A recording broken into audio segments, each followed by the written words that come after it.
Going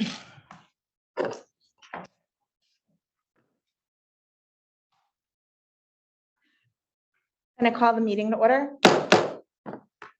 Pursuant to the Open Public Meetings Act, public notice of this meeting has been given by the board secretary in the following manner.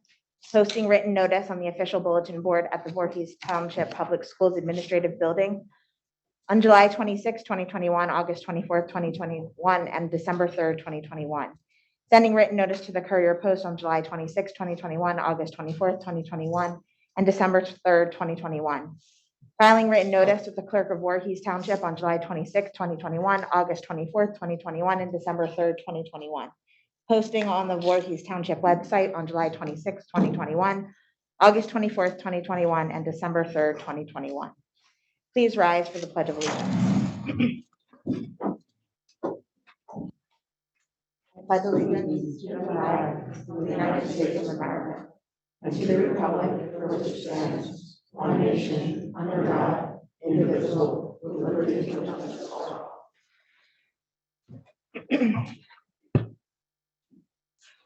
Good afternoon or evening. I can't even tell what time of day it is anymore.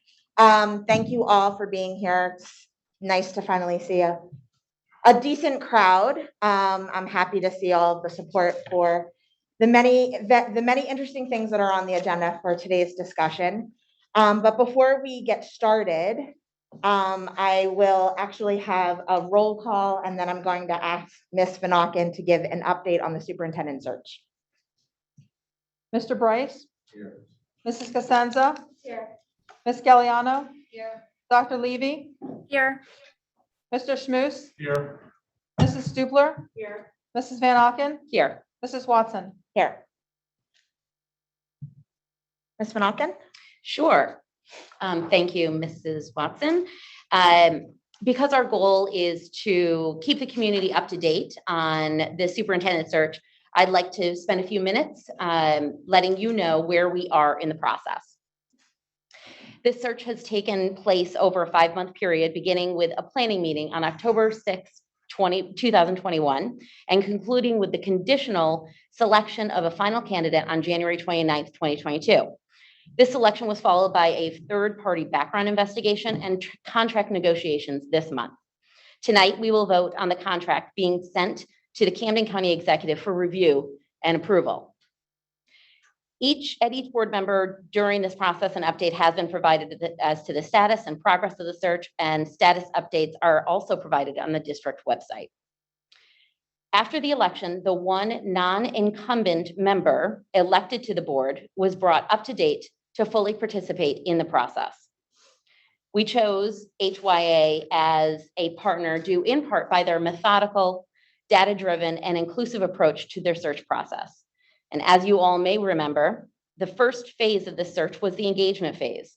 The engagement phase consisted of designing and planning a process of engaging the board and all stakeholders through interviews, online surveys, and focus groups.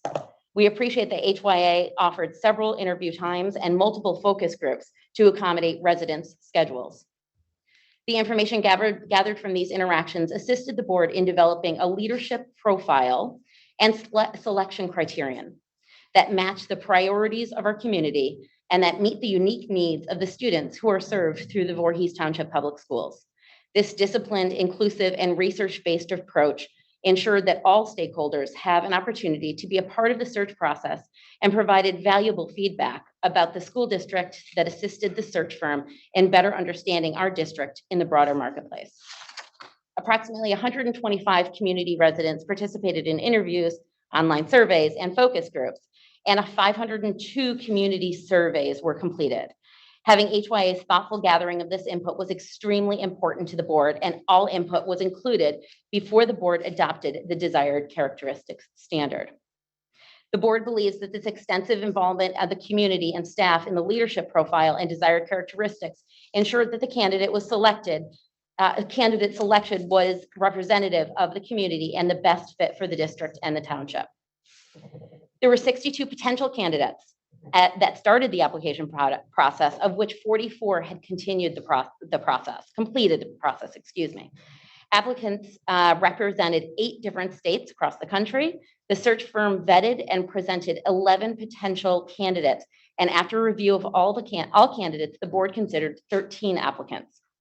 The interviews took place over 2 8-hour Saturdays in which each board member shared thoughts, held healthy debates, and collaborated. It was long but rewarding. I want to thank the community for participating during the engagement phase. It was an imperative part of the process. I also would like to thank HYA for their partnership during what might be one of the most important decisions we make. Thank you. Thank you very much. I just wanted to let the public know that we will be going into a relatively brief executive session. We have a personnel matter that we need to discuss, but we are also going to be discussing the board vacancy process. And when we return, we will explain the process to the public and move forward with the interview process. We don't expect to be long. I'm not going to put a specific time frame on that. But I don't imagine, we're definitely not going to be more than 30 minutes, but I don't even think it will be that long. Okay. Can I get a motion to adjourn to executive session? So moved. Second.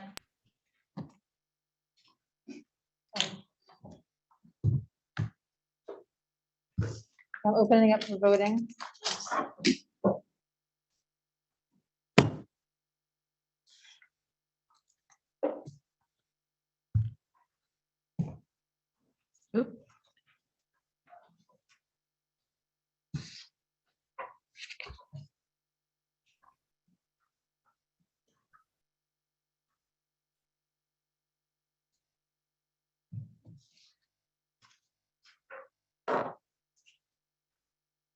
Mrs. Stupler?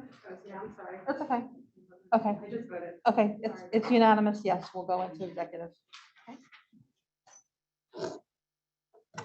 Everyone voted yes, thank you. Okay.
It's open for online voting, to come back into open session.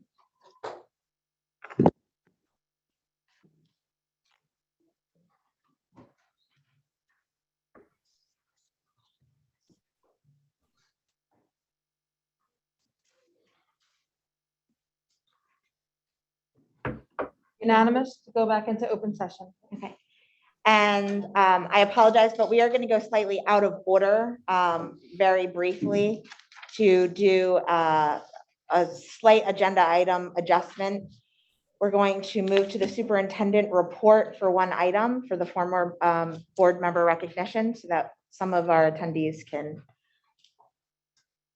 Thank you, Ms. Watson. Yes, tonight we want to recognize 2 former board members for their service to the community, to our students, and to our staff. First, we have Mrs. Dawn Wallace, who was elected in 2017 until January of 2020, where she served as both the board president and on several different committees. Mrs. Wallace was instrumental in bringing full-day kindergarten to our district.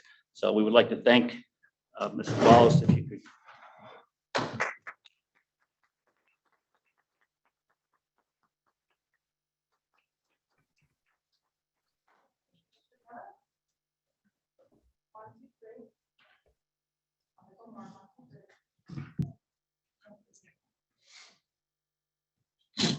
With my honor.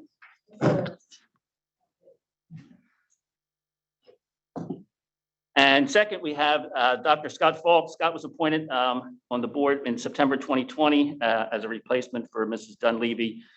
Dr. Faulk also served on several different committees, and he was certainly over the past year my go-to guy on the pandemic and any advice that I needed. So Dr. Faulk, we'd like to thank you.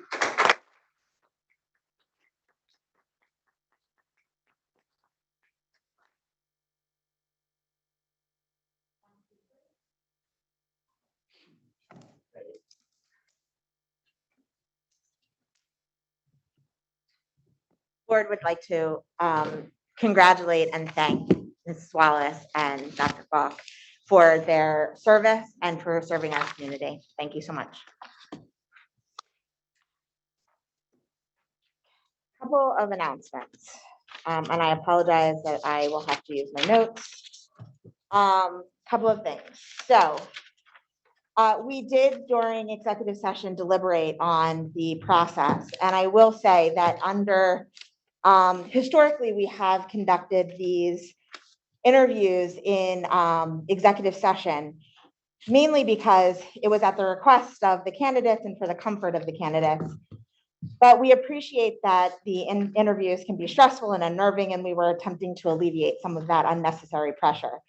That said, we do recognize that there is a public interest in these interviews and how and why the board will select their preferred candidates. I will ask, however, that the public remember that these individuals have all volunteered to serve our community. Please be respectful. I've been personally disgusted by the tenor, tone, and inappropriate comments I've witnessed recently directed at the board and me personally on social media. While healthy debate and discussion on all topics is always welcome, recent comments have been personal attacks and attempts to, quote, vilify board members, and that will not be tolerated. We live together, we educate our children together, we mourn and celebrate together. I appreciate that we are all passionate about a lot of topics, but do not allow your passion to cloud your judgment. There is a way to have healthy discourse, even on topics as controversial as masks, curriculum, and race. It is our ability to engage in that healthy discourse that enables the board to make the best decisions. But if we continue to be victimized and harassed, the dialogue will shut down. Please be kind and respectful to all of these candidates. Remain silent throughout the entire interview process. The community does not get to actively participate in the interviews, the deliberations, or the decisions themselves. You will have an opportunity, however, during public comment to make any statements you so wish. We will have 5 minutes to hear a statement from each board candidate. Then we will have a 10-minute question section. We have designated 4 board members to ask questions. Everybody will receive the same questions, and all 4 candidates will be taken off, sequestered into another room so that nobody is disadvantaged and heard the questions earlier than the other candidates. At this time, I'm going to ask all 4 candidates, except for the first one, which is Ms. Desai, to remain in the room. So Ms. Adele, Dr. Falk, and Mr. Simpkin can be, Trisha, if you will take them down to the other room.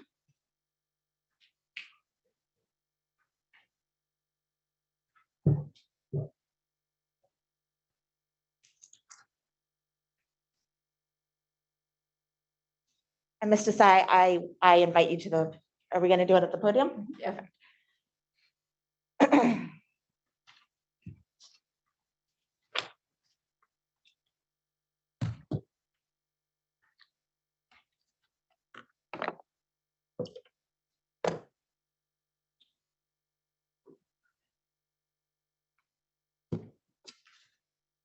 I apologize, but I will be setting a timer. Monica, do you want to address the? Before we begin, can we make sure that the candidate has the speaker on the podium? Thank you.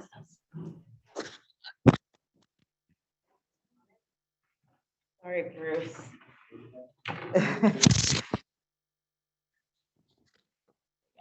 Marissa, how's that? Does that sound good? Yep, that's great. Thank you. Okay. So just again, you'll have 5 minutes to do your presentation, and then there will be 4 questions asked. You'll have about 2 minutes to answer each question. I'll advise you to answer each question because we want to hear your answers to each of the 4 questions. So please make sure that you stay on task for 2 minutes, about 2 minutes each question. I will let you know when the 2 minutes is up. Okay. Okay. And you ready? Okay, go ahead. Hi, my name is Rocky Desai. I live in the Hermitage section of Voorhees. I have 2 young daughters in Signal Hill, 2nd and 5th grade. I am here today to be considered for the open board seat. I think I can bring a new perspective, a new voice to the board.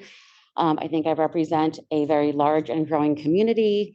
Having 2 young children in the district definitely helps keep the pulse of the day-to-day happenings, which I think is also very beneficial for the board.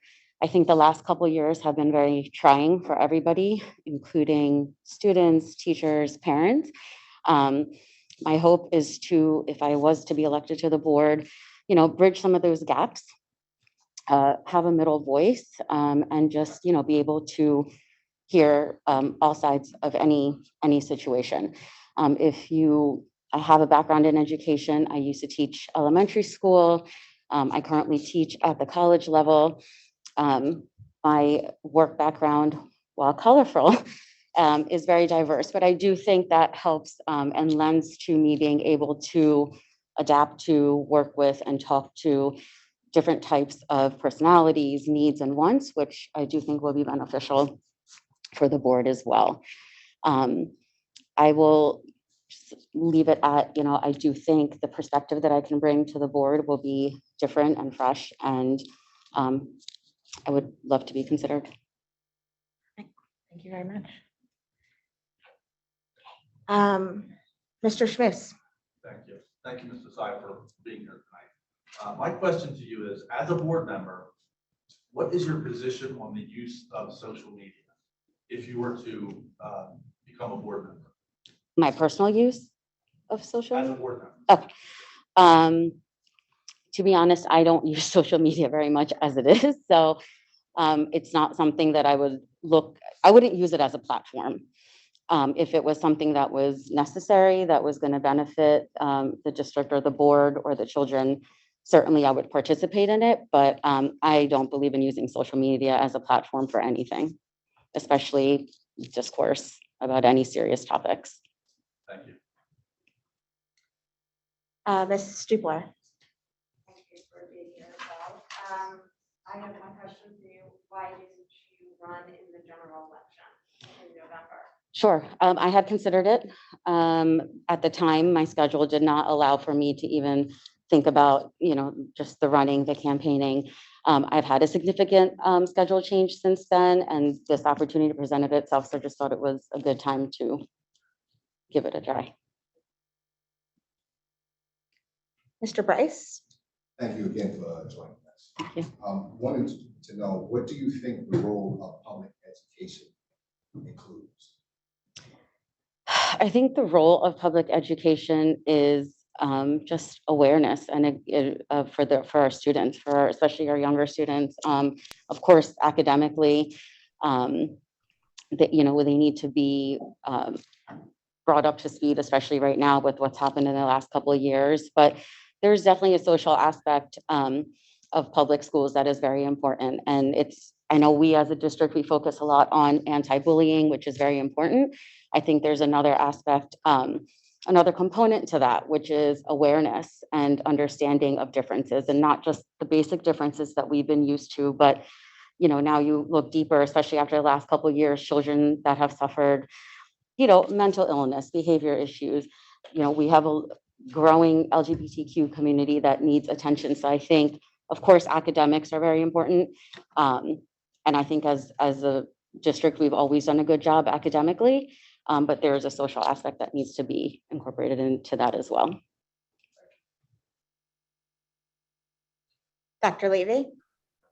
Thank you for joining us this evening, and especially for putting yourself out there publicly to interview for this position. Could you please describe your position on DEI, diversity, equity, and inclusion, including race and gender identity specifically? Yes, of course. I actually do think DEI is very important. It needs to be discussed much deeper, and I actually think it also needs to be discussed and brought to attention probably at a much younger age than we even talk about now. I think it's something that's growing bigger and bigger, and I think our children at a very young age need to be much more aware of what these differences are. Again, as I was saying before, having them aware only helps them to understand and accept these situations from an early age. Thank you. Thank you very much. We greatly appreciate your Thank you. time and your participation in this process. I appreciate it. Thank you. Thank you.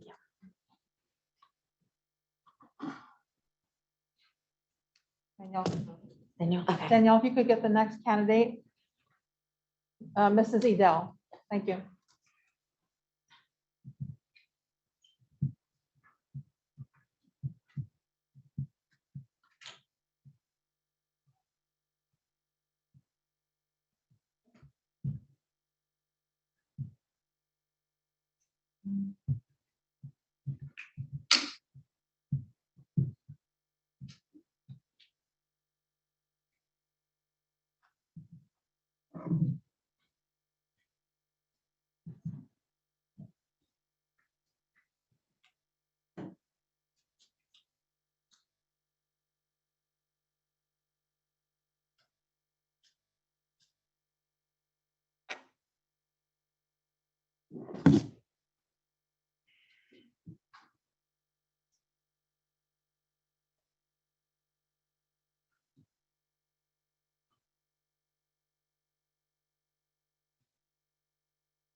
Mrs. Edel, I just want to remind you, you'll have 5 minutes to make your presentation, and then we have 4 designated questions for you. We've estimated that it should take about 2 minutes per question if you want to make sure that you get through each question in the designated 10-minute time frame. I will be keeping time, and I will let you know to the extent you need that you're not keeping track. But aside from that, let me know when you are ready. Okay, before I do anything, do you need me to sign in here or just Nope. go? Okay. All right. Okay, thank you. Esteemed board members and interim superintendent Michael Redfern and community. I'm submitting my name, as you know, for the Board of Education as for replacement for Mrs. Dawn Wallace.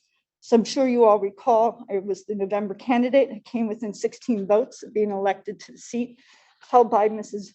Van Aken, who received 3,493 votes at 18.63%. to my 3,477 votes at 18.54% of the total votes. Since Mrs. Wallace's resignation occurred within 90 days of this election, it seems like the most fair and democratic way to fill this position with the person who best represents the voice and will of the Voorhees community. Further, by doing so, the board will demonstrate it will not allow personal politics to interfere with supporting the candidate the Voorhees voters felt best advocated for the parents, children, and teachers of our school district. As some of you may know, I am a 21-year resident of Voorhees, residing with my husband of 20 years, along with my 12-year-old daughter, Erin, who is here with me tonight. And she is a 7th grader at BMS, and my 10-year-old Kira, who is a 5th grader at Crescent Elementary.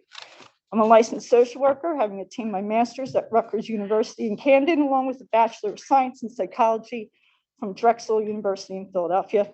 I belong to the National Association of Social Workers and have over 17 years clinical experience providing psychotherapeutic, which is individual, group, and family therapy, case management and discharge planning services in various mental health and substance abuse settings. I worked with children, adolescents, and adults of diverse backgrounds and all levels of care with special needs inmates at a men's medium security correction facility, which demonstrates my commitment to assisting in the well-being and success of others. I've dealt with everything from suicide attempts and self-harm behavior, eating disorders, identity issues, with everything from suicide attempts and self-harm behavior, sexual assault, substance abuse, addiction issues, behavioral problems, and medication refusal. Additionally, I worked as a case manager for behavioral health insurer, completing pre-search in mental health and substance abuse treatment, utilizing medical necessity criteria and best practice guidelines, demonstrating my knowledge and commitment to evidence-based treatment. In July of 2020, I had the pleasure of working on the Road Back to School Plan Committee with our previous superintendent, Dr. David Gentile, in an effort to get our children back to in-person learning in the least restrictive and safest environment possible. I'm pursuing a position on the board to be a voice for the parents, children, and teachers of this community.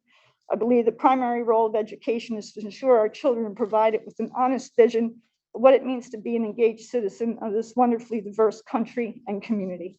In order to achieve that, our educators must promote the values and teach the skills of thinking, leadership, and teamwork so that they can become independent thinkers who are able to problem solve on their own and promote liberty of thought, speech, and religion. The focus of education should not be on what is culturally or politically relevant at the time, but on basic skills of math, science, English, and history, the good and the bad, in order for them to be successful and independent adults striving for a better future than our own. When parents send their children to school, they do so with the belief their rights as parents do not end with their children walk through the school door, that their morals, values, and beliefs that they instill in their children are being valued and respected. It's been a difficult time for parents and their children, as well as their teachers throughout the COVID pandemic, having to navigate uncharted territory. I witnessed the negative impact school closures have had on our children, especially those identified as special needs. Children who have fallen behind academically, as many parents are unable to work from home or take time off to assist their children in navigating the challenges of virtual learning.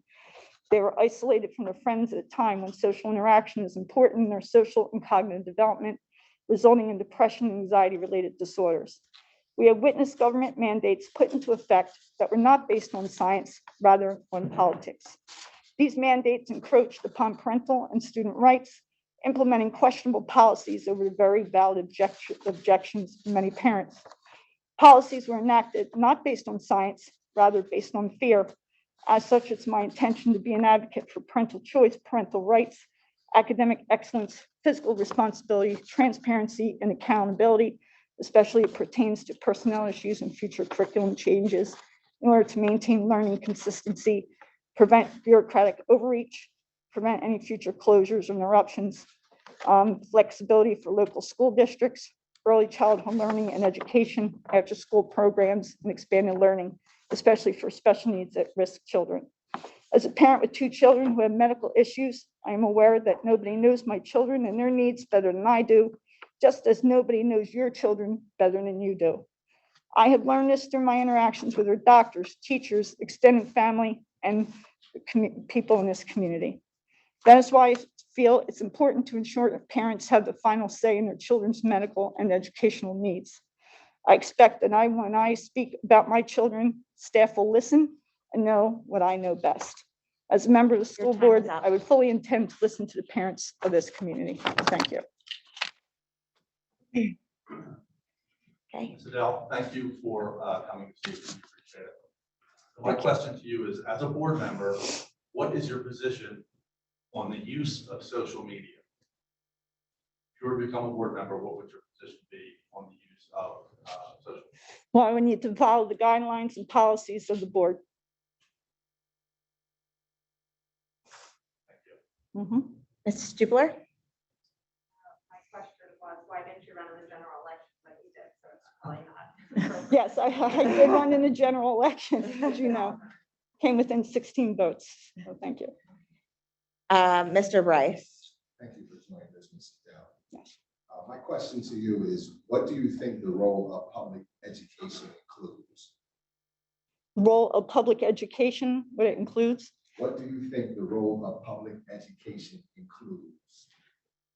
Well, it includes many things. It includes our our belief in terms of following our math, science, education, in terms of our history involving parental. I think parents should have a right to include what they feel should be followed in the guidelines, not excluding them from participating in that and their children's educational needs.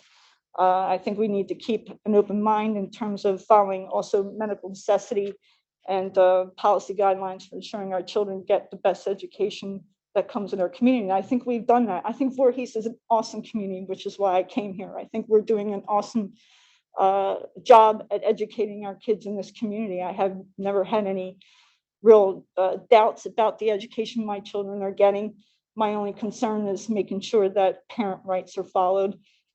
This has been a challenging time with COVID. I've witnessed, unfortunately, some kids who have fallen behind as a result of their parents not being able to be home to work with their kids. And that has been my main concern and why was a big reason for me to pursue a position on the board. I've had some kids in my own community. I took them in my home during COVID, assisted them in terms of with their educational needs, especially some kids who English or their second language, their parents weren't able to assist them. They had no idea how to navigate with them in terms of when the internet was down. So I think it takes a community to help our kids in terms of helping them with their public education. Thank you so much for that answer. Sure. Dr. Levy? Thank you so much for joining us this evening. I know this process can be a little bit nerve-wracking. My question for you is, can you please describe your position on DEI, diversity, equity, and inclusion, including race and gender identity specifically? Well, in terms of that issue, my concern is making sure that parents have a right. In terms of policy 5756, my concern with that is parents not having the right to consent or the knowledge of children being able to just change their identity or their name. And I have a concern about that. I think kids who are going through puberty, going through a change in adolescence, need their parents' guidance. As I'm sure many of you know, we use our family values, our religion, our culture in helping us to navigate those issues. It's not fair for our children who don't even have a driver's license. They can't even get a driver's license at 16, but yet we're giving them the right to be able to change their gender and their name without parental consent. I have a problem with that, especially as a clinician. When I work with parents and with children, is to ensure that we are able to work together in helping our children navigate that, and ensure parents are together in helping their children navigate those difficult times in adolescence. So that's where I stand on that issue, making sure that parents are involved in that process. Thanks so much for your answer. Mm-hmm. Mrs. Edel, thank you so much for your time and for being a candidate for this vacancy. Okay. We appreciate it. Is that it? Yep. All right, thank you. I appreciate your time. Danielle, if you could get Dr. Faulk, please. Thank you.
Hi, Dr. Falk. I just want to remind you that you'll have 5 minutes to make a brief speech, and then we will have 4 individuals designated on the board to ask questions.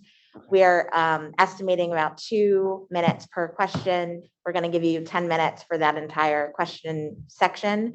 I will keep you on time to the extent you go off time, but let me know when you are ready and we will start the clock. All right, well, I am ready. Great, So- thank you. So, Mr. Redford and board members, thank you for honoring me and allowing me to come back and apply for this position. It's, it was a tremendous honor to serve on the board before, and I learned a tremendous amount and hope that I was at least somewhat helpful as we went through the struggles of the last couple of years. When I saw this position come open, I didn't take it lightly. I thought hard about whether or not I wanted to come back onto the board, and I struggled with it and for a number of reasons. But what it came down to is that I really wanted to serve the community and make sure the children of the community had the best opportunities to succeed in the future. It's quite the bug that's flying around there. So that was more important to me than anything that was holding me back from applying again. I think that some of the skills that I lend can be useful to the board. I work a lot with the educational community and think that the values that I bring are important for our community and also for the success of our students in the future.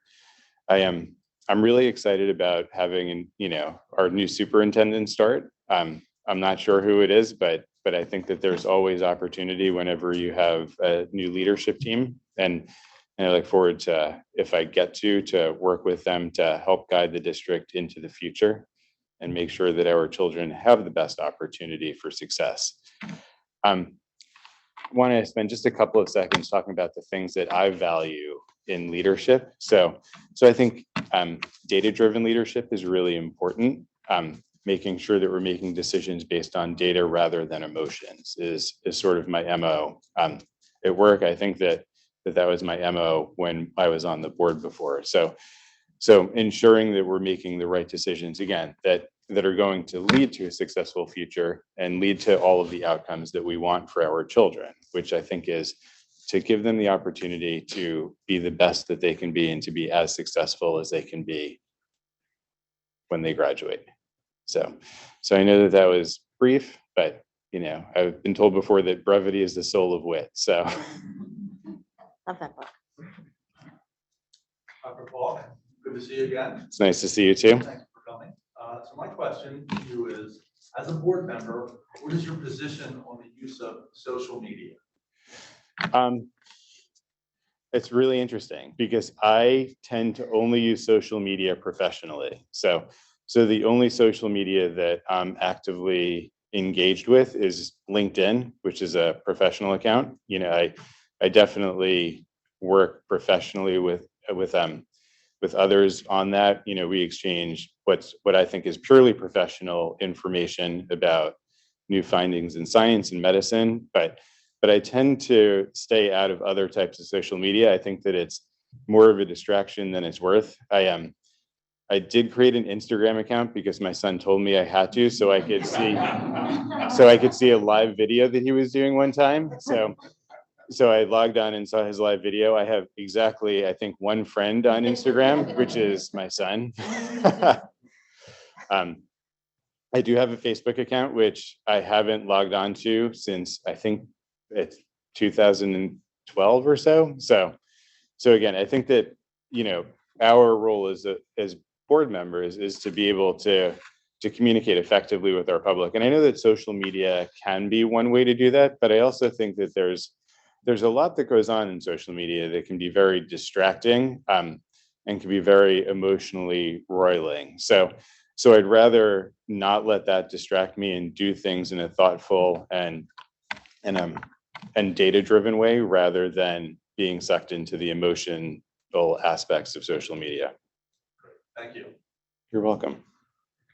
Mrs. Stupler? Why didn't you run in the general election? It's a good question. so I didn't get my paperwork in on time. That's really it. So, yeah, I got distracted. It was a really busy springtime. And I just didn't get my paperwork in on time. What? Yeah. Mr. Bryce? Good to see you again, Dr. Faulk. What do you think the role of public education includes?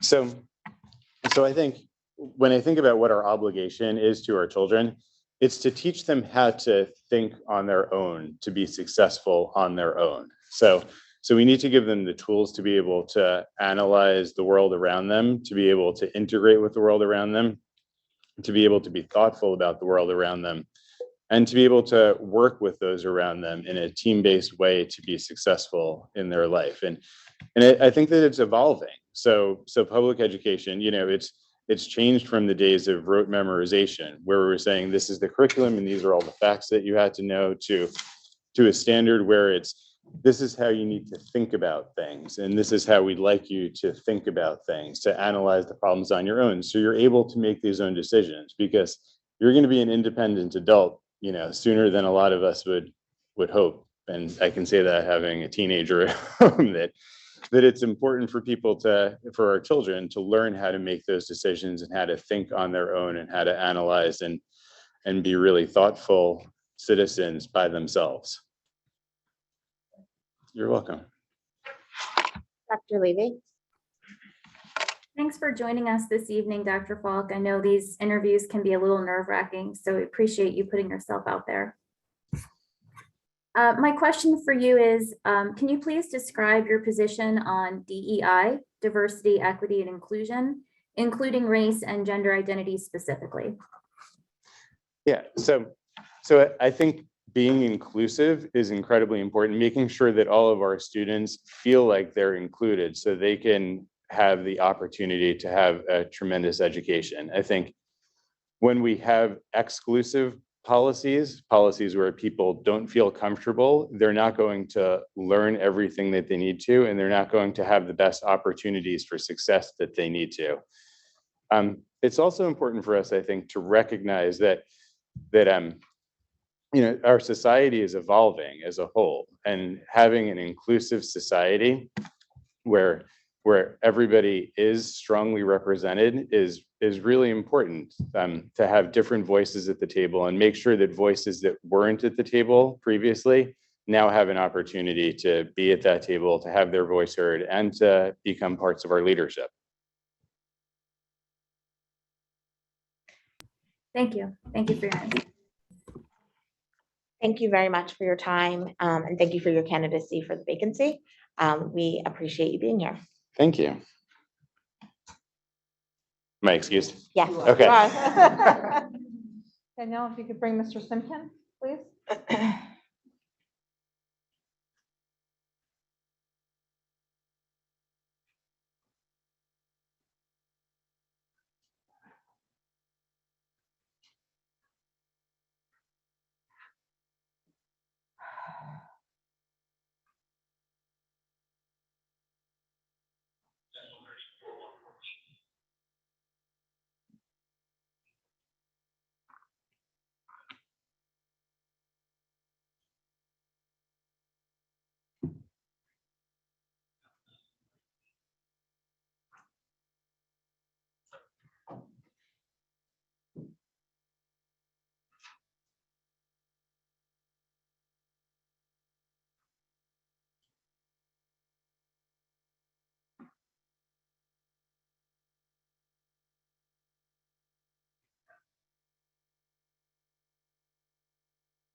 Mr. Simpkin, you will have 5 minutes to provide a brief statement to the board. And then we have 4 individuals or designated individuals on behalf of the board that will have questions for you. We're estimating about 2 minutes per question, so a total of 10 minutes for the question period. Okay, great. I will be keeping track of time to the extent that you go off track, but that is about the extent of it. So do you have any questions about the procedure? No, I'm good, thank you. Great. All right. Let me know when you're ready. I'm ready. Start it Okay. up. Go for it. And you shall teach diligently to thy children, speak with them, sit with them. To me, that means values. Thank you to the residents of Voorhees Township, Board of Education members, administrators, staff, and guests for being here to hear why the applicants who aspire to fill the current board vacancy should receive the nomination. It definitely has come abundantly clear to me that there is quite a gap between the views of what should be happening in our schools and what's happening amongst the community. You know, it's not meant to be that way, but it's gotten that way. So we'd like to try and fix it. But according to New Jersey Title 18A 12-24.1, the Code of Ethics for School Board Members, I understand how a school board is to operate. The responsibilities of a school board member are confined to policymaking, planning, and appraisal. It also states that policies are to be framed policies and plans to institute those policies only after the board has consulted with those who will be affected by them. And in the case of most policies relevant to running the schools, those who are affected by them are the members of the public.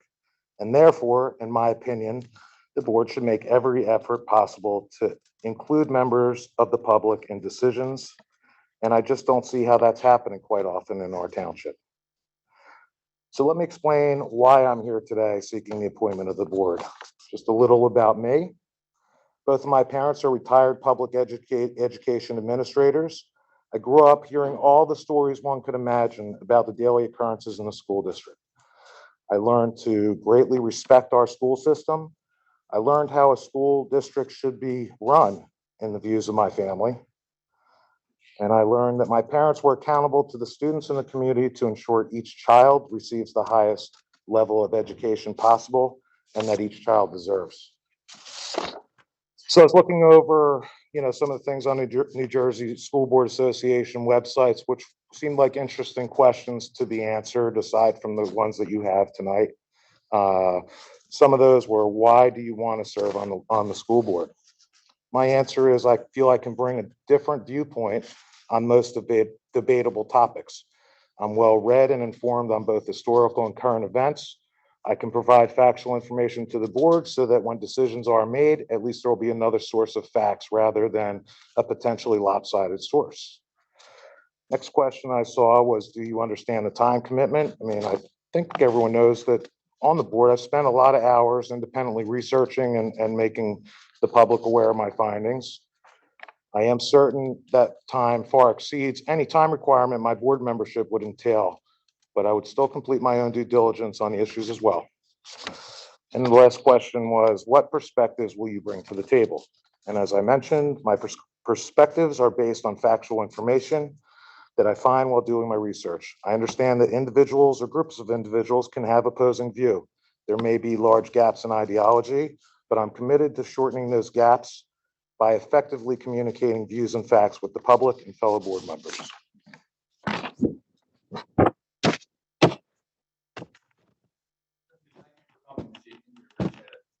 My question to you is, as a board member, what is your position on the use of social media? Well, that's a great question. The simple answer is, my view on it is to follow the written policy that exists. I think it's an excellent policy. One should not engage with the public about board business or school business. And if that happens, you refer to the board president. You should not express your personal views, although you're allowed to, just not on behalf of the school system or the school board. I think that would clarify exactly how I feel about the social media policy. Thank you. Thank you. Why didn't you run in the general election? It's a great question also. I really considered it, and I didn't feel that at the time that I had enough viable or factual information about the goings on in Voorhees Township to be able to properly serve. However, I've been endeavoring and understanding that, and I feel that at this point in time and in the future, I'll continue to be able to be abreast of the situations that are affecting our community. Mr. Bryce. Thank you for joining us, sir. What do you think the role of public education?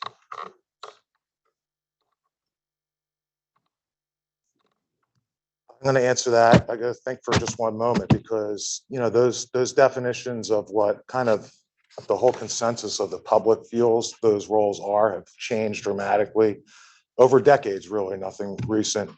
But I believe that the role of the public schools is to give what's guaranteed to every student in any district, and that is an education, actually a free education. I know it's not really free because we're paying taxes, but every student is entitled to an equal actually opportunity to enjoy the best education that any district can give those students. It's preparing for life. I understand that nowadays it's preparing for entering society. My concerns are what part of society, who's deciding what society is doing and what's acceptable to enter that society. And I feel that that's where I feel the public schools and this district could gain a better sense of that with more public interaction. Thank you. Dr. Levy. Thanks so much for joining us this evening. I know this process is a little nerve-wracking, so I appreciate you putting yourself up there. My question for you is if you could please describe your position on DEI, diversity, equity, and inclusion, including race and gender identity specifically. Well, I definitely understand that every community is diverse with the members that reside within it. And I believe in accepting every member of the community, regardless of race, age, sex, sexual orientation, gender. If I missed anything, I apologize because I wasn't prepared to read the exact list.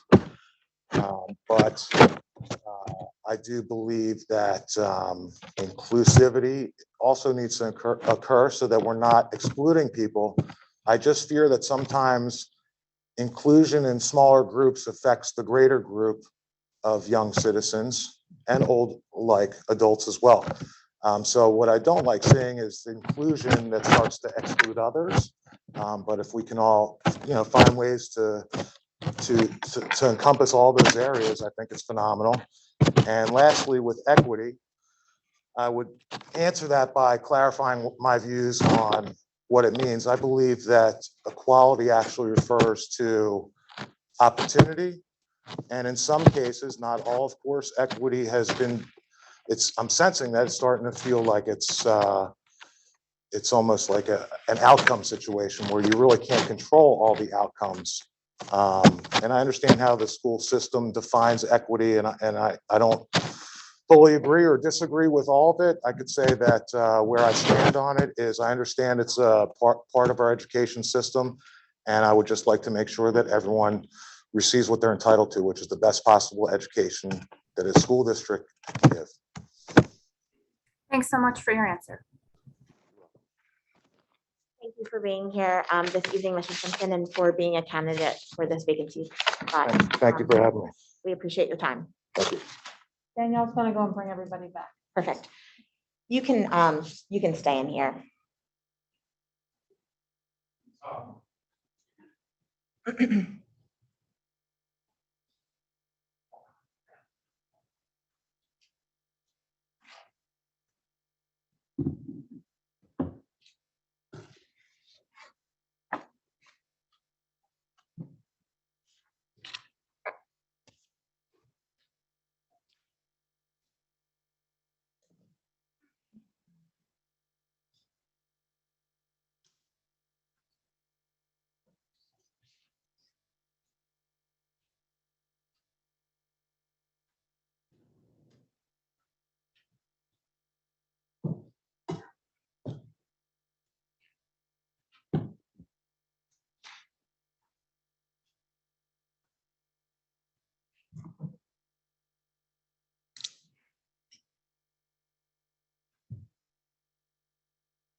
So thank you again to everyone for participating, for putting your names in the hat for the vacancy position.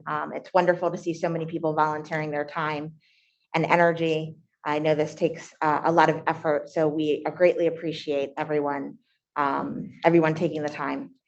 Now we will open it up for board vacancy nominations and discussion. Madam President, I'd like to nominate Dr. Scott Faulk.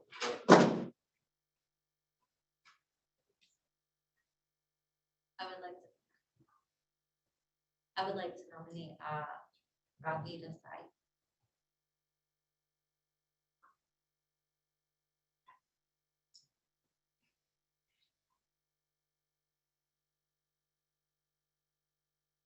Any other nominations?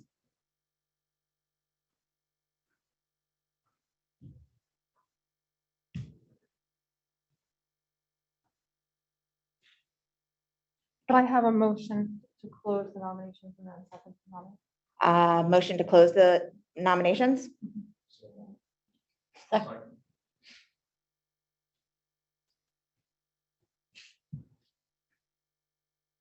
And we vote in the order of the nominations, so we will be voting on Dr. Scott Faulk at this time. Should I open the voting right now?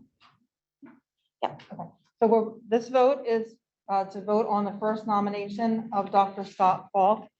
And then if that's not a majority, we move to the next one. All right, I'll open the voting. Oh, no, I don't want to. Okay. Sorry.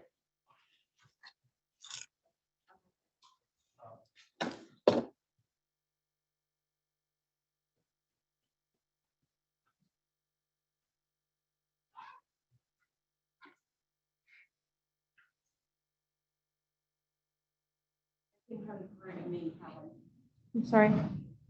Okay, I will read off the votes. Mr. Bryce, yes. Mrs. Cosenza, yes. Ms. Galliano, no. Dr. Levy, yes. Mr. Schmuse, yes. Mrs. Stupler, no. Mrs. Van Auken, yes. Mrs. Watson, yes. So it's a vote of 6-2 for Dr. Faulk. So Dr. Faulk wins the nomination.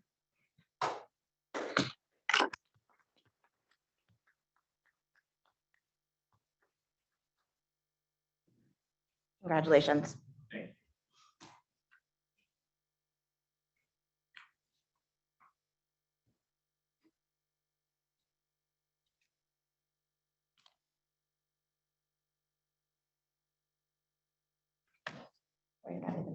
Yes. Can I get a motion to approve the minutes of the January 22nd, 2022 meeting as shown on the attachment for the regular meeting on executive session? So moved. Second.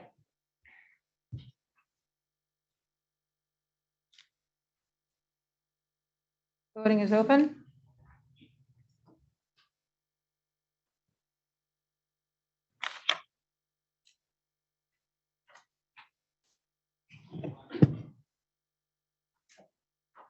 Voting is unanimously yes. I'm closing the voting. Can I get a motion to approve the minutes of the January 24th, 2022 meeting as shown in the attachment for the regular meeting and executive session? I'll move that.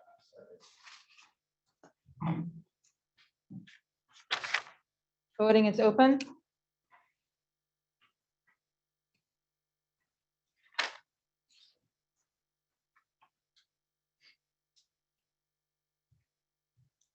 I have 7 yeses and 1 abstention by Ms. Galliano. Closing the voting. I have a motion to approve the minutes of the January 29th, 2022 meeting as shown in the attachment, the regular meeting and the executive session. So moved.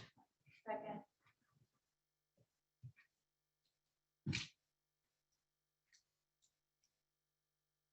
Online voting is open.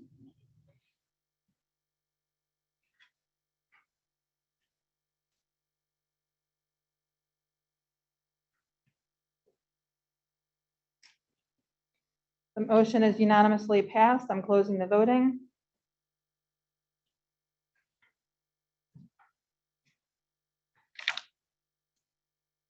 Can I get a motion to approve the minutes of the special meeting on February 2nd, 2022?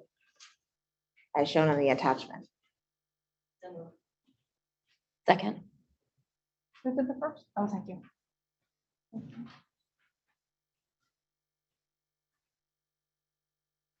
Online voting is open.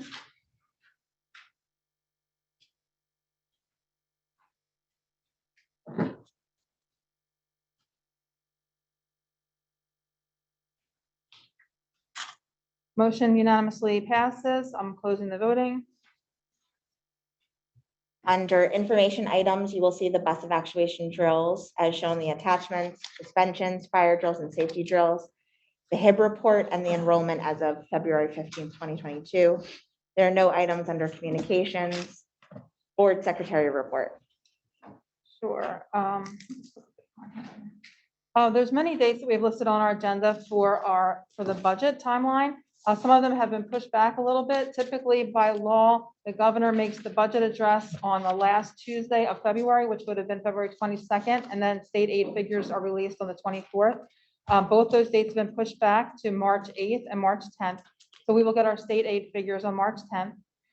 The budget will be presented and voted upon for submission to the county on March 16th. Originally, it was due at the county by the 21st of March. That's also been pushed back by the 28th. We're still shooting for submitting it on time, though. Then the last day for the county to approve the budget is April 20th. We'll place the ad in the paper, which is our advertised budget, to advertise the budget and call for the public hearing. That will be advertised approximately April 27th. And our public hearing and final budget adoption will be at our May 4th meeting. So that's the timeline. Another thing to talk about is right now, all administrators and board members have received their personal relative financial disclosure statement, and that is due by the end of April. So if you did, you should have gotten an email with that. So if you can complete that, that would be great. If you have any questions, please reach out to Trisha Milady. These next two things are grant funded, but we have this wellness grant through our school's health insurance fund. And it provides challenges for our staff. One is called the Tabi Challenge, one is Prasada, and it includes like walking challenges, exercise challenges.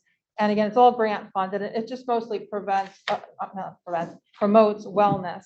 And we have several winners that are listed. What happens is when they reach certain milestones, their names get drawn and they get a reward. They get like $25 or $50, something along those lines. So our winners of our Tabi Challenge are Lisa Bailey, Elaine Banch, Ashley Corcoran, Mary Ellen Fitzpatrick, Wendy Koenig, Joyce Lorella, Casey Stevens, Kimberly Stratton, and Russell Winsett. And then the Prasada, it was more of an online thing, and there's like yoga and different classes.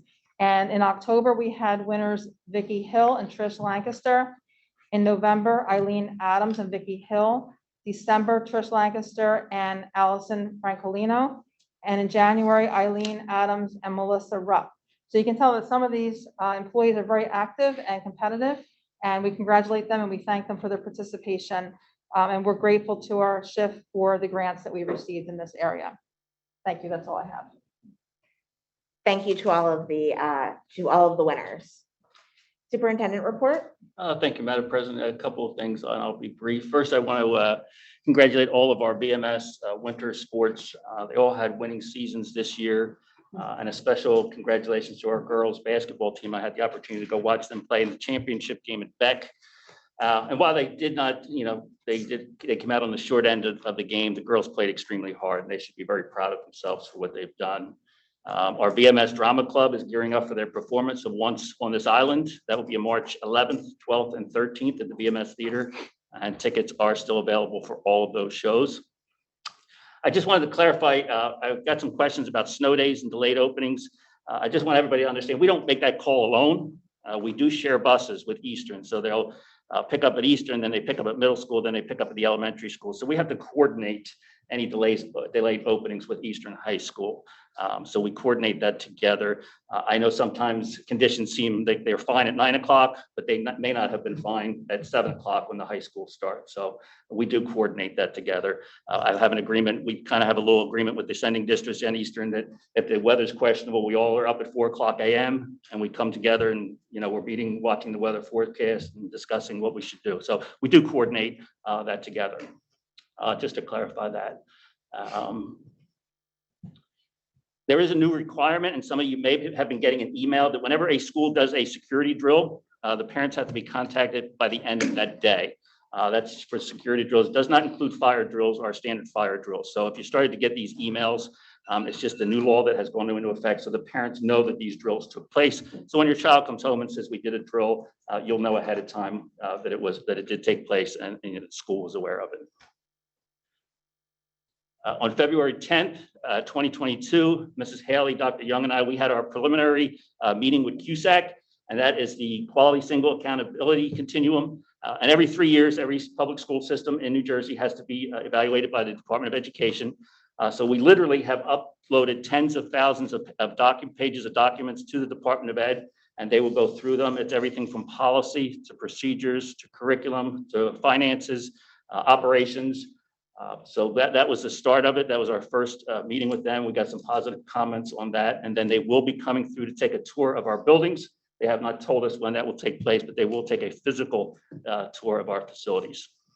On Friday, we'll be doing our mid-year budget review with the county. So they'll go over, we'll sit down, Mrs. Haley and Dr. Young will sit down with the county and they will take a look at our budget since we're halfway through the school year and we'll take a look at that. And finally, I designated February as Teacher's Pet Month. So what I did was each teacher at the different schools, they submitted a picture of their pet. And I had some teachers at each school who were the lead people in that. So I would like to thank Allie Farrell at Hamilton, Trish Salka at Signal Hill, Danielle Riggs at Osage, Jennifer Bransford at Crescent, Sue Donnelly did the administration building, Crystal Love, Melanie Ledoux, and the BMS Student Council took care of the contest at the BMS school. So the teachers submitted a picture of their pet. The students voted to see which pet would win at that school. So we have 6, each board member has a index card and a pen. So we're going to show you the 6 winning pets.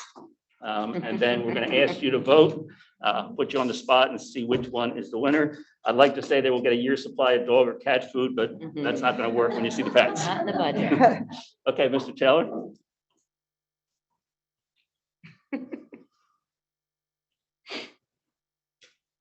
Okay, contestant number 1 is Cash.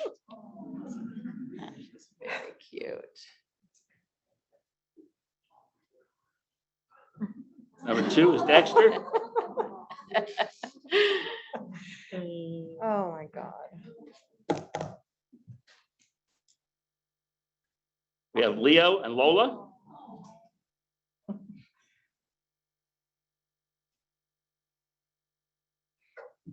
And then we have Pickles.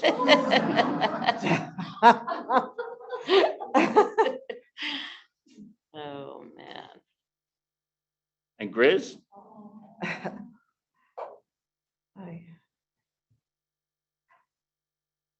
And finally, Hudson.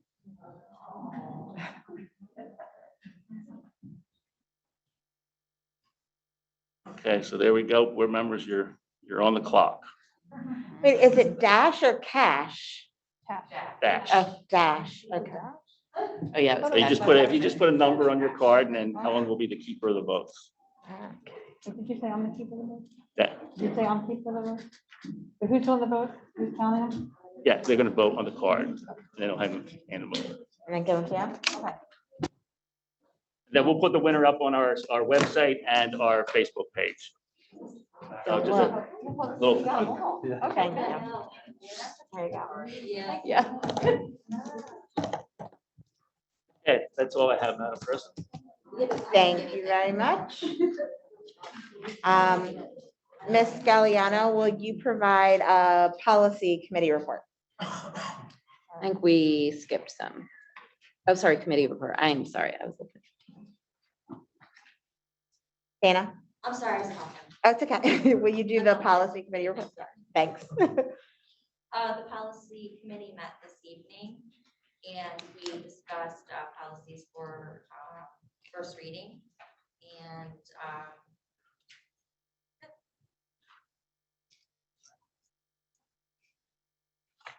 Thank you.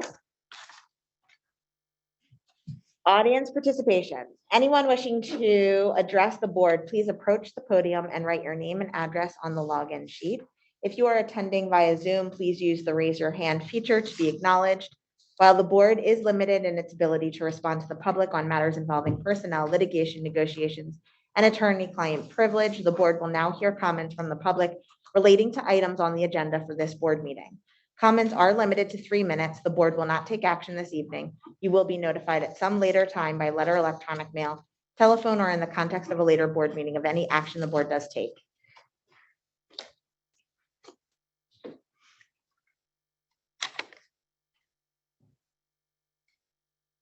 Nothing online.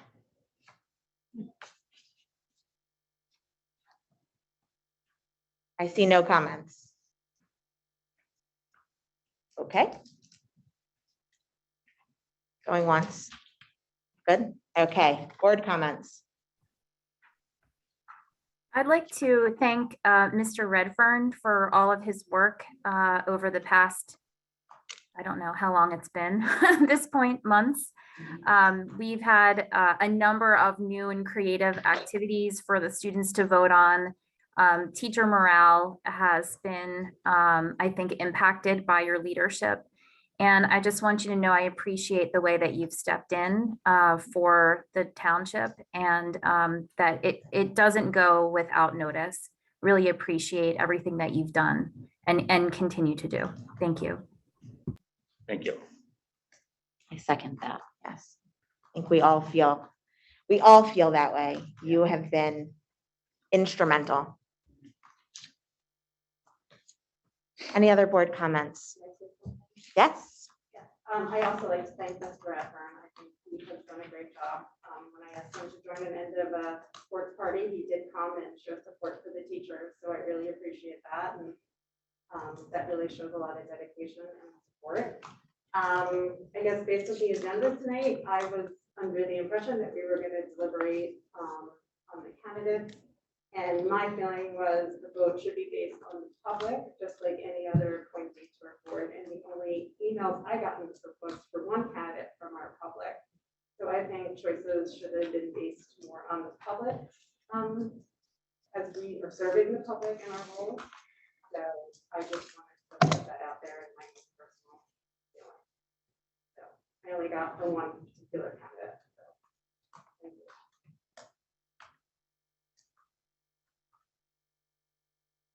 Any other comments?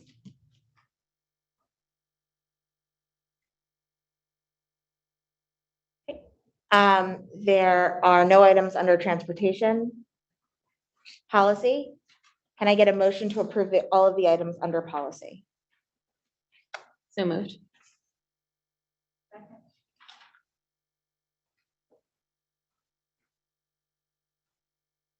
Online voting is open.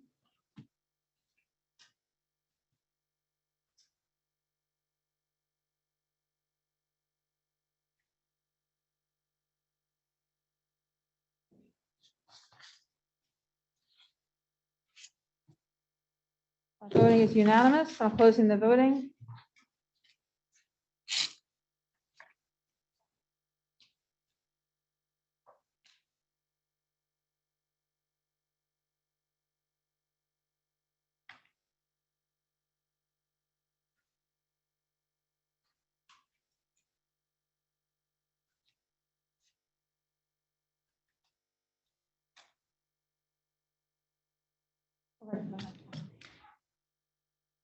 Can I get a motion to approve all of the items under personnel?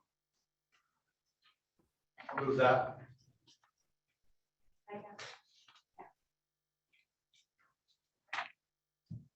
Online voting is open.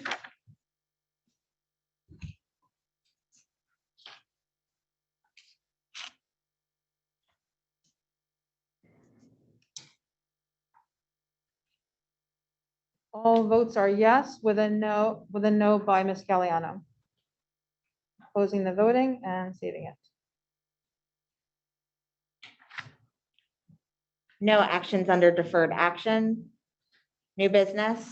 Can I get a motion to approve all of the items under new business? So moved. I'll second.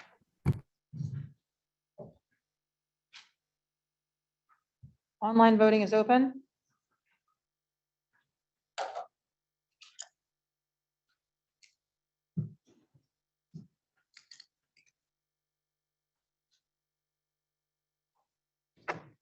All votes are in and they're all yes. Voting is closing. Our next regular meeting will be at 7 PM on March 16th, 2022 at the Administration Building. Audience participation, anyone wishing to address the board, please approach the podium and write your name and address on the login sheet. If you are attending via Zoom, please use the raise your hand feature to be acknowledged. While the board is limited in its ability to respond to the public on matters involving personnel litigation, negotiations, and attorney-client privilege, the board will now hear comments from the public. Comments are limited to 3 minutes. The board will not take action this evening. You will be notified at some later time by letter, electronic mail, telephone, or in the context of a later board meeting of any action the board does take.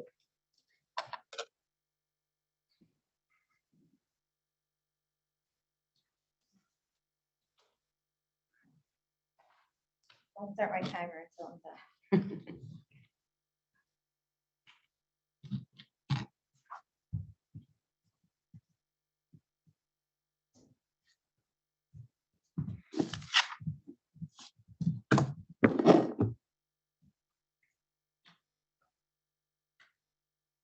Okay, ready? Want to state your name first? Michelle Nacito, address. If you want to come over, 38 Simsbury Drive. Okay. Go ahead. Come over, call my employer, whatever you want to do. I appreciate each candidate's willingness to be interviewed publicly. Honestly, I do. It's not an easy position to be in, and it certainly will prepare you for the judgment that you're bound to face should you join the board now or join the board, make the decision to join the board in the future. So not, as they'll probably all tell you, not an easy climate to navigate. Mrs. Stupler brought up an interesting point, which is what the public wants. So I just thought, you know, as a member of the public, it would be good for you to hear, at least from my vantage point, what the public wants. We had a candidate that stated that the board should base their decision on what the public supported in their vote in November. This is an interesting point. What does the public want? We saw this evening a diverse group of candidates and opinions. One of those candidates noted that parents should have the right to participate in their children's education. I believe they do. This opportunity exists through the elected members of our board and attending public meetings. One of the candidates also stated that you should select them because they came within 16 votes. However, there were other candidates here this evening that were not on the ballot that perhaps the public would have voted for were they on the ballot. So that is an important point, I think, to remember. Another candidate stated something, we want to fix it, when referring to the views on the climate and public education. I'm not sure who the we is that he was referring to. However, the we that I know and interact with and have for years in this community supports and welcomes the mindfulness and emotional intelligence that Dr. Faulk and Mrs. Desai displayed. The we in this community at large supports the current classroom experience, which is why we wanted our board members to return our children to the classroom. It's why we were so interested in the reopening plan and why we advocated for full-day kindergarten. It's why we want our children in school, in the classrooms with the teachers that we love so much. We're not afraid or opposed of what they're learning. We appreciate it and we support it. What I am learning through raising a teenager in this district is that oftentimes the educators see my child for who they are rather than for who I want them to be or think they should be. This is demonstrated by my own teenager who still refers back to Mrs. Farrell at Hamilton and Mrs. Zielinski at VMS, who she tells me all the time, get her. So I just want to say that that's my opinion of what I think the community wants. So thank you. Thank you. Thank you.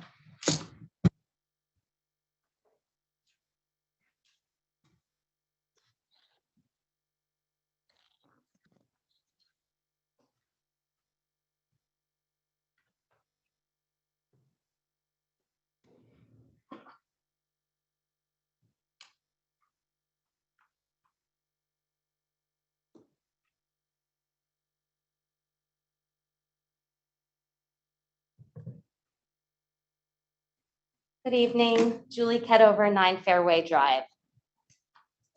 I stand with other Voorhees residents who want our children not only to have a strong academic foundation, but to also be taught critical and independent thinking skills. I do not agree with parent choice, which is a euphemism for total parental control, in a system in which that is not only impractical and impossible, but also totally at odds with the objectives that system was designed to achieve. Indoctrination of children with their parents' views can be accomplished in homeschooling, not in public school. I'm a zealous advocate for my children and for your children, but parent control, as formulated in national discourse, does not work in public schools, and it is driving away many talented educators. Sometimes it seems as though people who espouse these views actually want public schools to fail. In public schools, children should learn how to think for themselves. They should learn compassion for others and how to function in community. I support a well-rounded curriculum that ensures our youth grow up with the ability to develop their own views, a curriculum that celebrates diversity, teaches inclusion, and strives for equity and justice.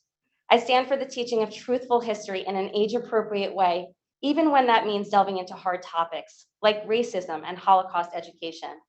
Open access to the books that explore these topics, and robust social and emotional learning that supports our kids to learn resilience and coping skills and to be agents of their own well-being.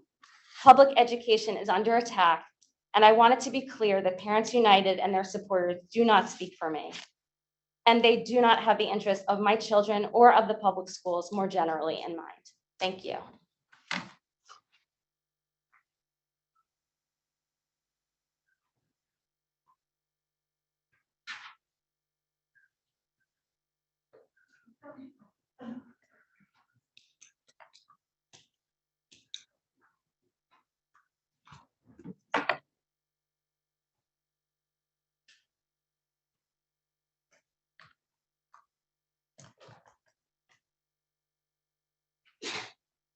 Bless you.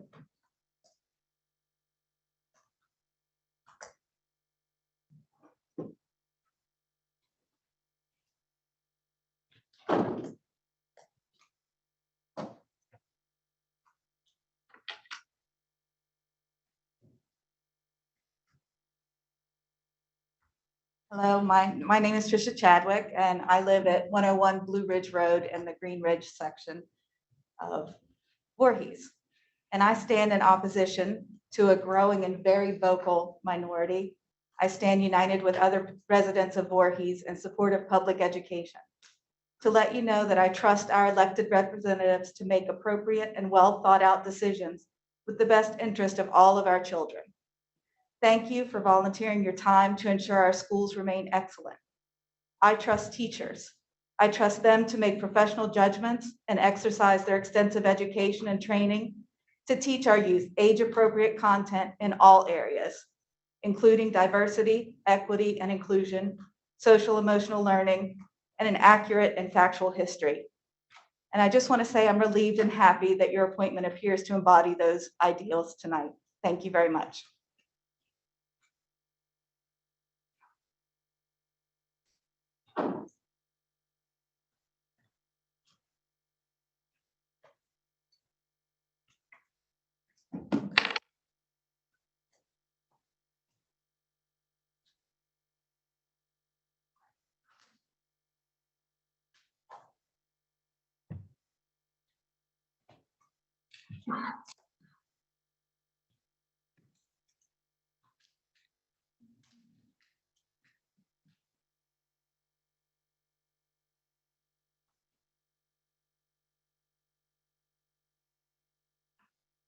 Aaron Bruton, 62 Woodstone Drive. Thank you, everybody. I also stand united with other residents of Voorhees for our children to be taught critical thinking, which to me involves considering alternatives to what we understand, evaluating what is the actual evidence, the one set of truth, not seeking alternative truths that match our ideology, but actually looking for what is factual on the ground.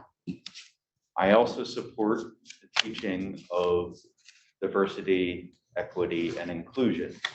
In my own professional life, this has been absolutely critical, not just to be welcoming to others, but of course that's important, but also seeking positions that would counter my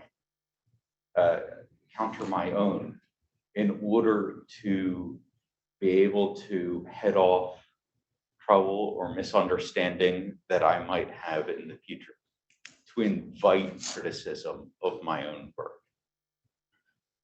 or my own narrow understanding of things. That involves seeking specifically people who have different backgrounds than my own, age, race, orientation, other types of differences. And I would like that to be reflected in our education system. So thank you for your time. Thank you for your choices. And have a good night. Thank you.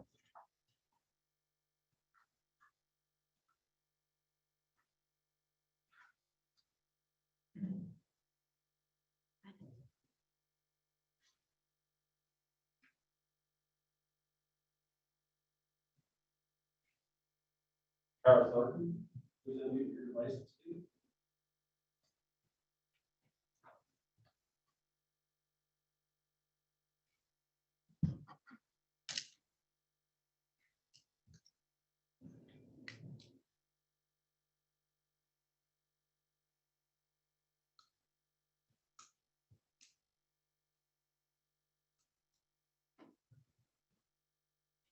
Carol Thornton.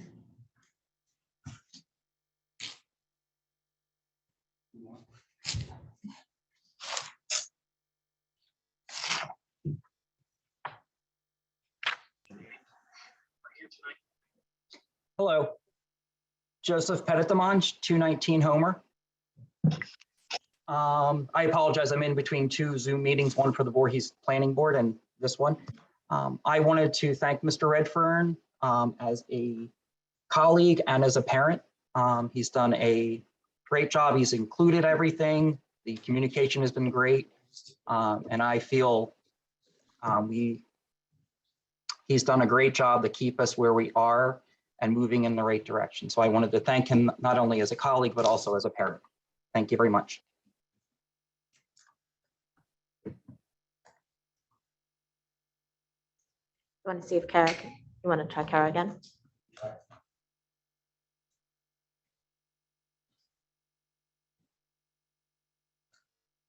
Carol Thornton, not sure if you hear us, but please unmute your device and speak.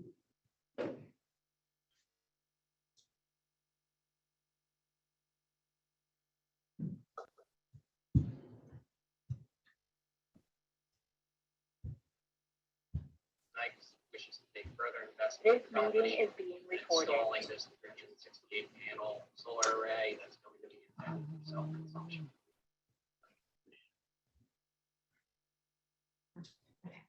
Any other comments?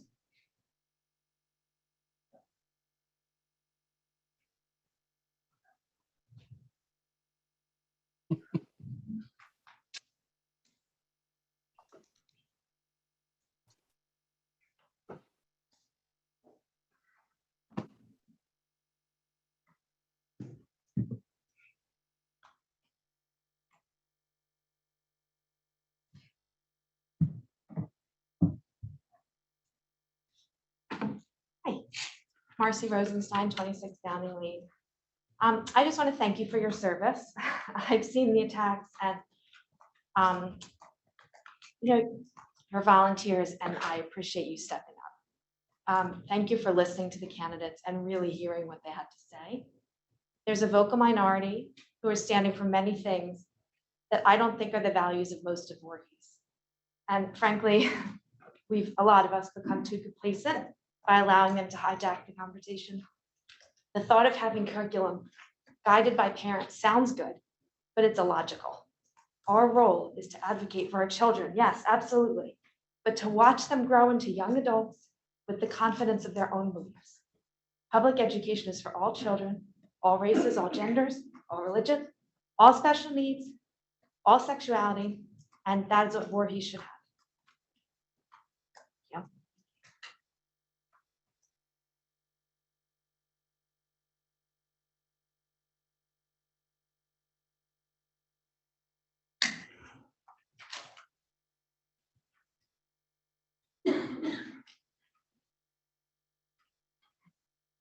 Sorry. No, you're fine.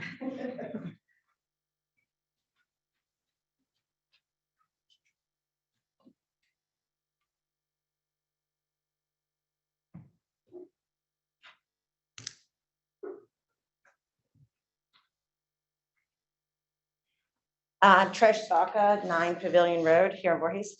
Wasn't going to speak tonight. I didn't think I was going to need to, but after hearing the agenda and all the discussion about the superintendent search, I got a little nervous that the decision has been finalized. And I just didn't want it to be completely voted on without speaking on behalf of what's happened here. I am a resident of Voorhees 26 years.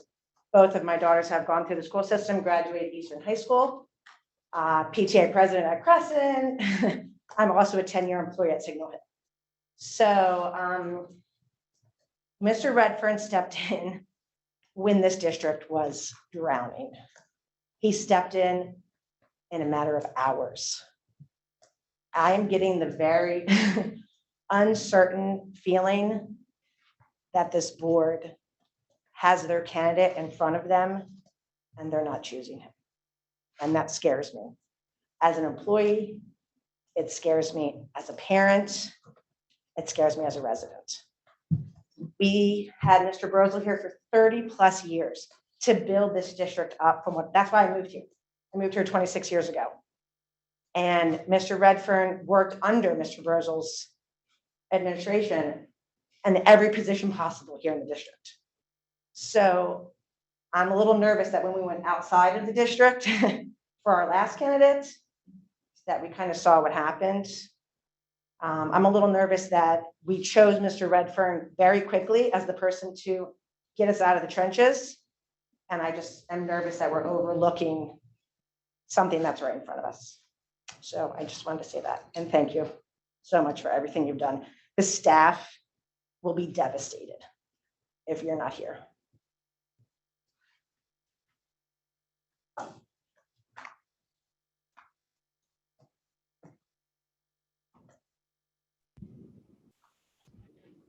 Hi, can you hear me? Yes. Okay. I was trying before, it was not working. Okay, thank you. My name is Kara Thornton. My pronouns are she and her. I'm from 37 Rollingwood Drive. I just wanted to say, and I'm hopefully speaking for, I think, most of the community here. I stand united with other residents of Voorhees for our children to be taught critical thinking and to have lifelong compassion for their friends, family, and community. As such, I believe and support the following: public education and well-rounded curriculum to ensure our youth grow up with the ability to think for themselves. DEI, the teaching of truthful history in an age-appropriate way, even when that means explaining hard topics such as slavery and the Holocaust. Open access to the books that teach these topics, and SEL. I stand against racism, homophobia, transphobia, anti-Semitism, and the attempted erasure of history through censorship, book bannings, and personal vendettas waged against the Board of Education, both here and across the country. Knowledge and education are what give people power, not willful or ironically learned ignorance. Turn off Fox News and go read the books you want to ban. Thank you.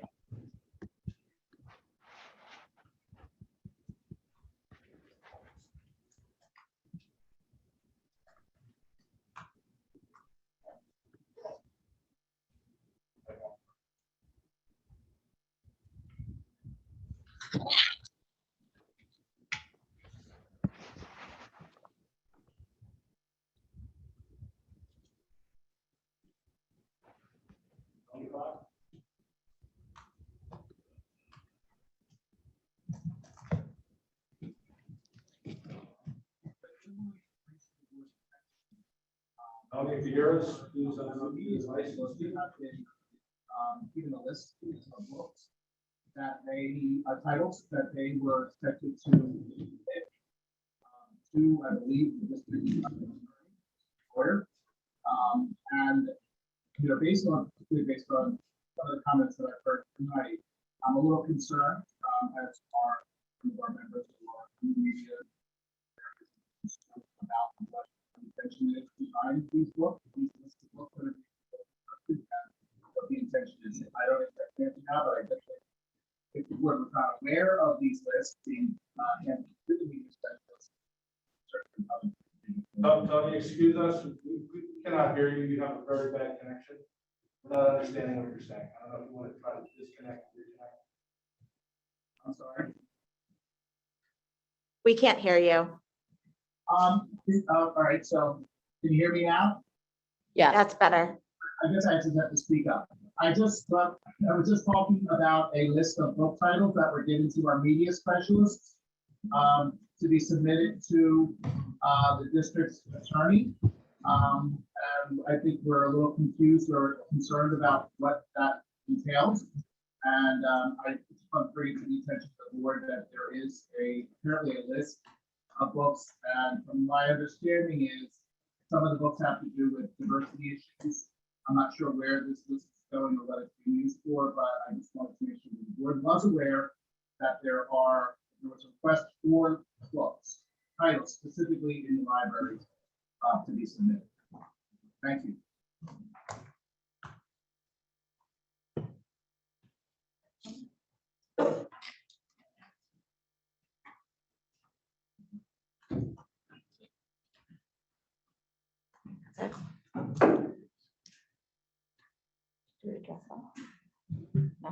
I don't know if we should. Any other comments?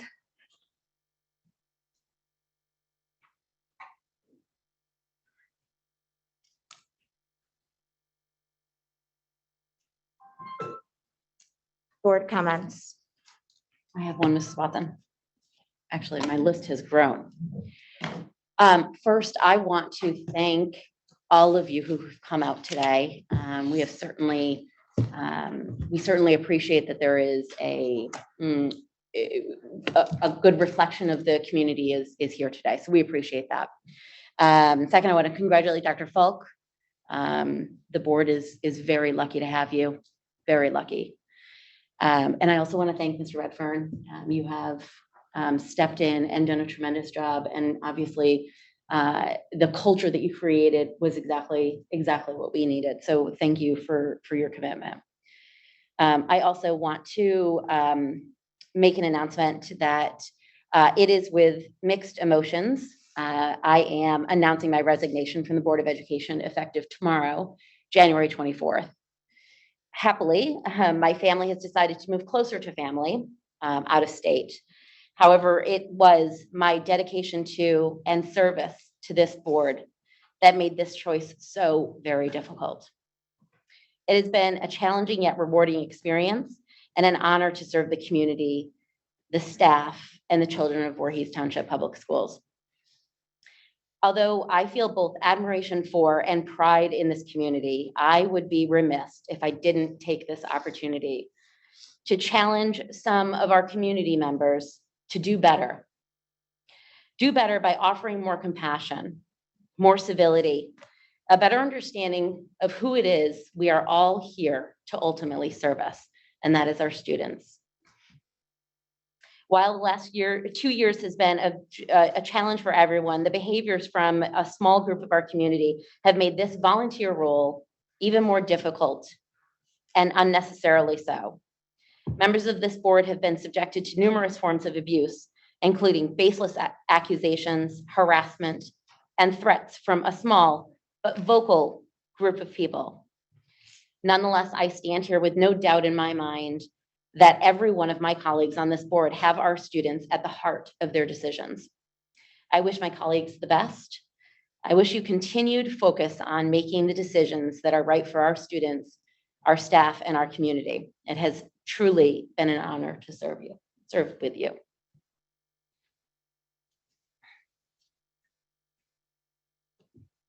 Point of clarification, you mean February 24th? When was I leaving? January. 24th. January. Time travel hasn't quite caught up. Correct, February.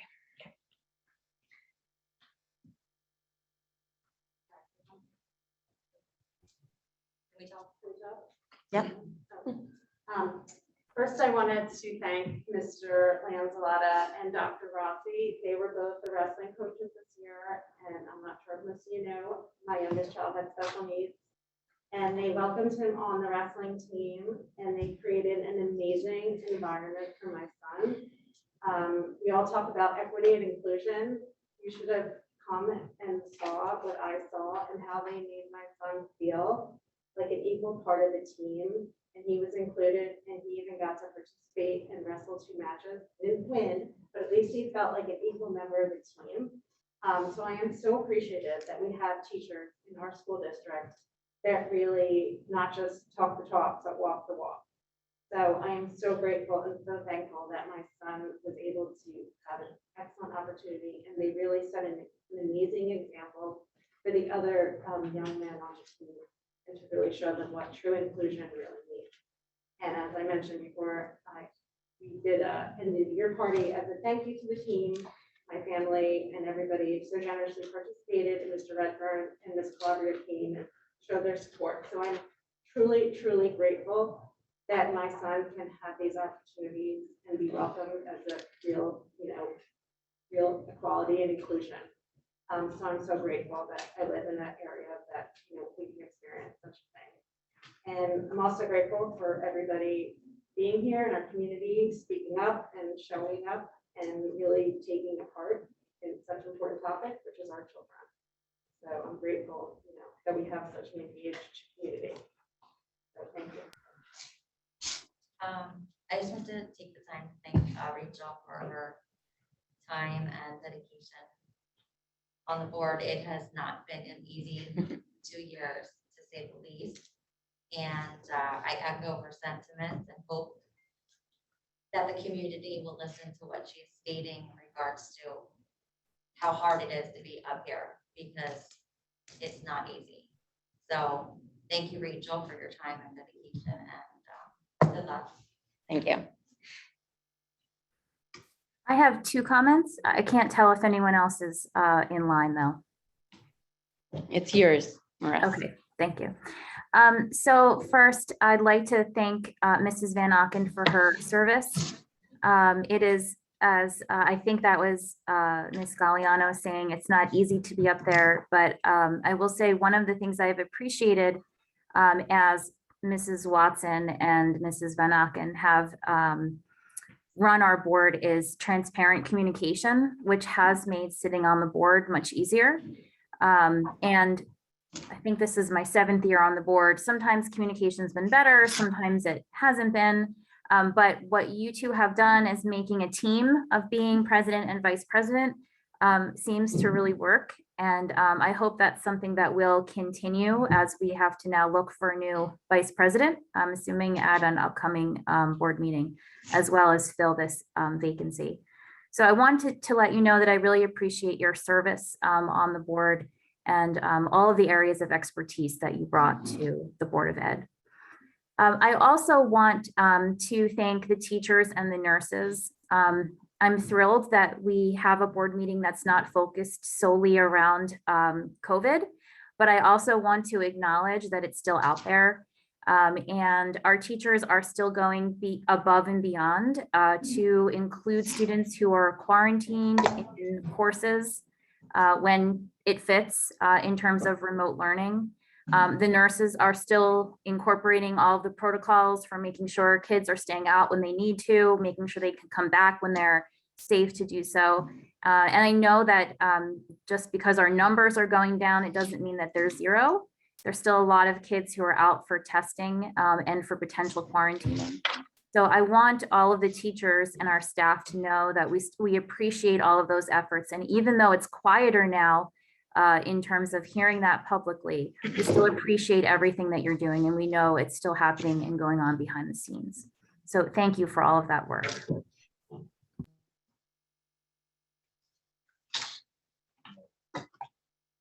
Yes.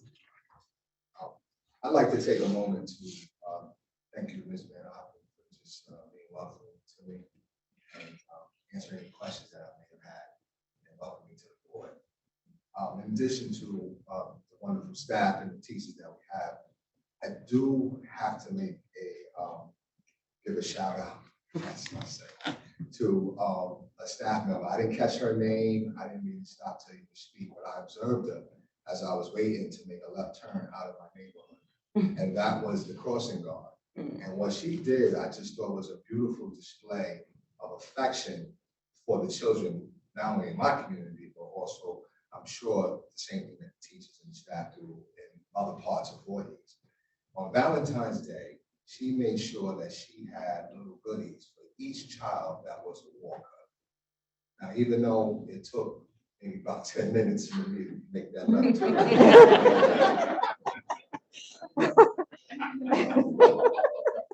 I kicked in and said, what a great idea, and what a great, wonderful thing she was doing. So I didn't catch her name. She definitely is over there. I think that's in the Green Ridge neighborhood. I'm not sure what her name is, like that. But I just thought that was wonderful that she did that for each and every walker. And I don't know, I just think that that's that type of purpose-driven perspective that one should have when dealing with children and working in education. So, thank you.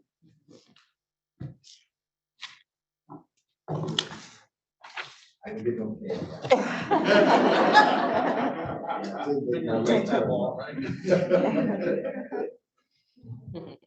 So I'm gonna make it brief because I don't want to cry. I guess, darn it. I guess 5 years ago, we embarked on this journey together. And I cannot imagine doing this without you. You bring a calm and a poise and such a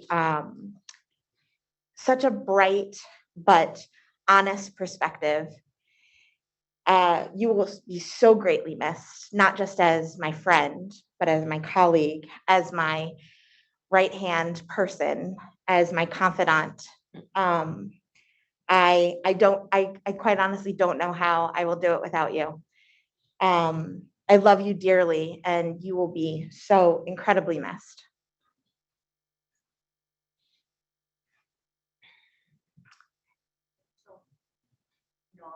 Kelly, don't make me cry anymore. From letting me be your son's soccer coach, but I didn't know what I was doing until now. Thank you. Thank you.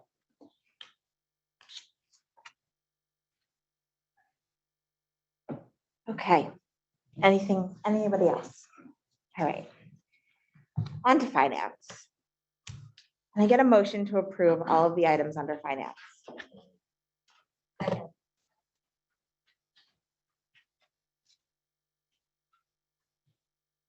Online voting is open.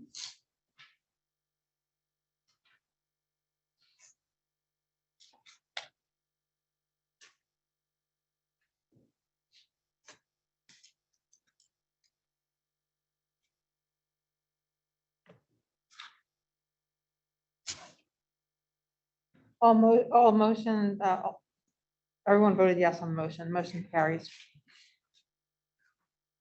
We will be going back into executive session. Be it resolved that pursuant to Section 8 of the Open Public Meeting Act, the public shall be excluded from that portion of the meeting involving a discussion of a matter involving the purchase, lease, or acquisition of real property with public funds, the setting of banking rates, or investment of public funds where it could adversely affect the public interest if discussion of such matters were disclosed, and personnel. Further resolved that the discussion of such matter in executive session can be disclosed to the public at such time as the board takes formal action. Further resolved that the board may be in executive session for more than 30 minutes. Action may be taken upon return to public session. Can I get a motion to adjourn to executive session? Second. I don't have an estimate of how long it will take. I'm opening online voting. Is it unanimous? Okay, thank you. Thank you again to everyone who is here and to those who would like to stay.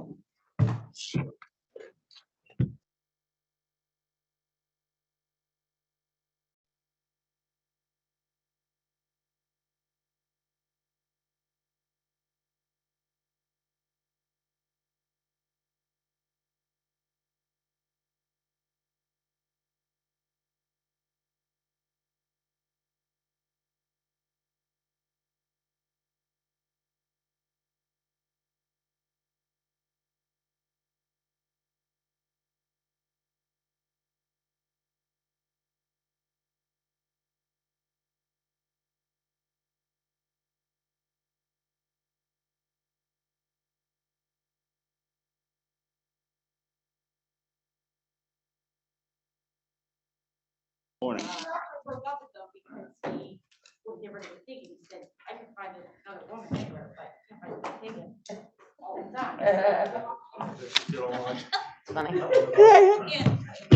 Can I have a motion to return to public session? So moved. Second. Who was the second? Rachel? Okay, got it. Thanks. Okay, online voting. Are you gonna say the motion? Or you want me Oh, sure, okay. to? Yeah, I have it. Let me just flip back. Okay, this is still logging in for this thing. All right, it's a little bit slow. Still waiting for Dr. Levy and Mrs. Van I bet Ock. you're waiting for me because I don't even have my iPad. Want me to put it in? Sure. You're not retired yet, lady. Okay. Get your last vote. Okay, motion is unanimous. I'm closing online voting and saving it. Okay, I will read the motion that we talked about in executive session. Authorize the board, actually authorize Mrs. Watson to sign the planning board application and any related documents relating to the property that Westrom is purchasing. That one, right? Yep. Okay. So move. Second.